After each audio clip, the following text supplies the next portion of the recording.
సృష్టి నడుస్తోంది, కానీ విష్ణువు నిద్రలో ఉన్నాడు. ఎలా? విష్ణు అంటే ఏమిటి తెలుసా? విష్ణు అనే పదానికి అర్థం అంతటా వ్యాపించి ఉన్నవాడు. అంటే ఈ సృష్టిలో ప్రతి అణువులో ఉన్న సర్వత్రా శక్తి. ఆయనే విష్ణువు. అనంత శేషుడు అనే 1000 తలల నాగుపామిపై విశ్రాంతి తీసుకుంటాడు. ఇది కాలానికి ఆరంభం, అంతం లేవు అనే లోతైన అర్థాన్ని సూచిస్తుంది.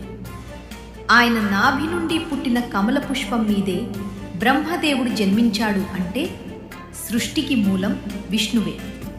ధర్మాన్ని కాపాడేందుకు విష్ణువు దశావతారాలు ఎత్తాడు.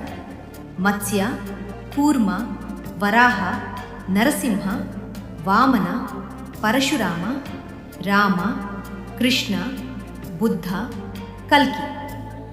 విష్ణువు శరీరం నీలంగా ఉండటానికి కారణం ఆకాశం మరియు సముద్రంలా అంతులేని శక్తిని సూచించడమే. ఆయన నివసించే స్థలం క్షీరసాగరం, పాల సముద్రం. ఇది శాంతి, స్థిరత్వానికి ప్రతీక. విష్ణువు చేతుల్లో ఉండే 4 ఆయుధాలు కూడా ప్రత్యేక అర్థం కలిగి ఉంటాయి.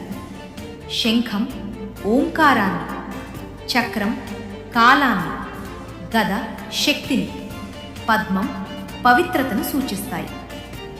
ఓం నమో నారాయణాయ అనే మంత్రం జపం చేస్తే మనసుకు శాంతి, భయం తగ్గడం, ఆత్మవిశ్వాసం పెరగడం జరుగుతుంది. ఇలాంటి రహస్యాల కోసం ఫాలో, సబ్స్క్రైబ్.